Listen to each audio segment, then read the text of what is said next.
Pour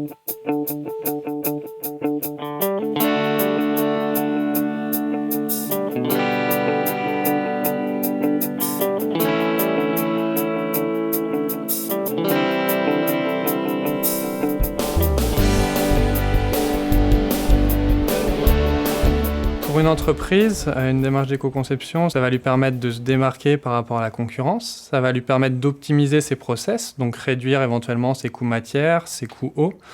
C'est aussi une manière de valoriser son image, c'est une manière, enfin, de s'engager dans une transition écologique et puis d'anticiper aussi des réglementations à venir et des risques médiatiques potentiels. Un produit éco-conçu, ça va être un produit qui intègre la performance économique, d'usage et environnementale. Et ainsi, on va pouvoir réfléchir de manière assez large. Donc, par exemple, on va retrouver de l'intégration de recyclage. On a une entreprise de type Mobilwood qui met à disposition des meubles pour les entreprises et qui va les remettre à disposition en location et assurer un service d'entretien, de renouvellement, plutôt que de vendre quelque chose qui sera périssable. On a différents modèles comme ça de produits qui vont être pensés du coup dans la durée et pour maximiser l'usage plutôt que la vente. On peut étendre cette réflexion au service et donc on a des démarches par exemple dans l'hôtellerie. On va avoir un hébergement éco-conçu. On aura aussi bien le mobilier qui sera réfléchi afin de minimiser ses impacts, des économies d'énergie, d'eau, travailler sur le non-renouvellement des serviettes. On va avoir des repas qui vont être pensés avec des produits locaux et écologiques et de bonne qualité, bien sûr. Par exemple, on a les vignerons de Buzet qui ont mis en place depuis 5-6 ans une démarche d'éco-conception où ils ont regardé à la fois leurs pratiques agricoles, donc comment ils géraient leurs vignes, comment ils optimisaient l'utilisation des engrais, la biodiversité, et puis aussi comment ils travaillaient leur logistique, leurs bouteilles, afin de réduire leur impact global et d'apporter aux consommateurs un produit de bonne qualité et avec un positionnement économique pertinent. À l'ADEME, on a la chance de pouvoir accompagner les entreprises aux différents niveaux de maturité d'un projet. Donc on peut à la fois accompagner de la recherche assez fondamentale, donc à l'épreuve du concept, jusqu'à des choses très appliquées de mise en place, donc sur les différents TRI. Et donc on a des différents outils d'appel à projet. Donc on a des choses de type recherche, on a les appels graines, sur les filières alimentaires, Perfecto.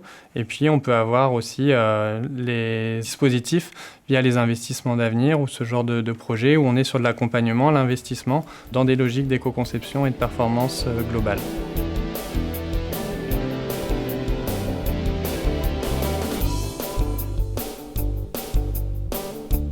C'est pas l'ADEME qui fournit directement des formations, mais il existe une offre autour des normes. Donc, il y a des formations à la norme ISO 14000, par exemple.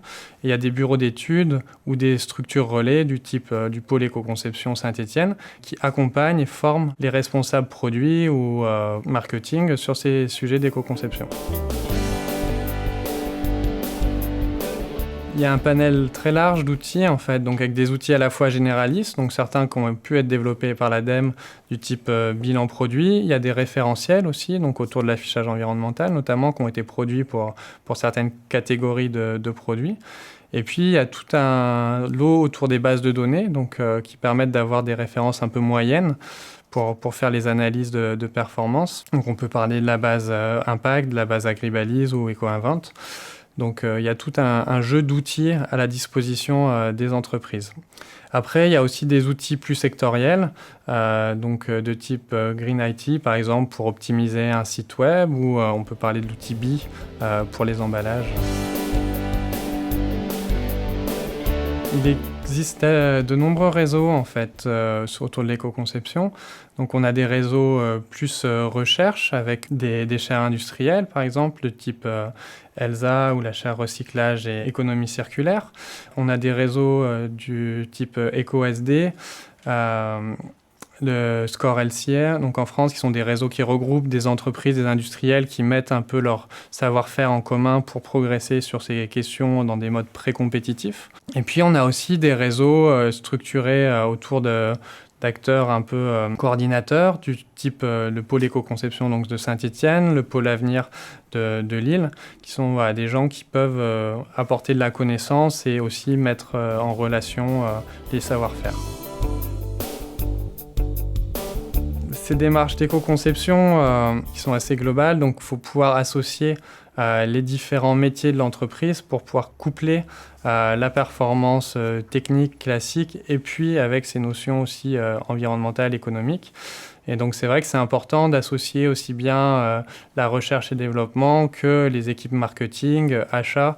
Typiquement pour un produit alimentaire, souvent un des enjeux, ça va être de la matière première utilisée. Donc on va toucher fortement les questions du service achat, donc réfléchir avec ses fournisseurs, donc les services agronomie qui peuvent être particulièrement impactés.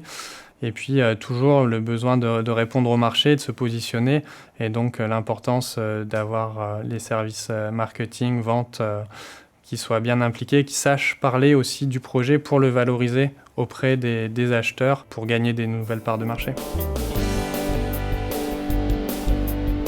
Une entreprise qui va réfléchir à l'éco-conception, elle va d'abord réfléchir à son produit. C'est une démarche de conception, de réflexion autour des performances de son produit avec une approche assez large. Donc pour un produit alimentaire, on va réfléchir en termes d'hygiène, de goût, de nutrition, mais on va intégrer une dimension environnementale. Le but du jeu maintenant, c'est que les entreprises montent en compétences. Elles vont souvent tester ces démarches d'éco-conception sur un produit et puis pour peu à peu l'intégrer vraiment dans leur processus qualité et que ça devienne une compétence mise en place en routine et notamment pour intégrer l'ensemble des performances, dont la performance environnementale, au savoir-faire et à la culture de l'entreprise et se positionner sur les marchés de demain et dans la transition écologique auquel nous allons devoir faire face.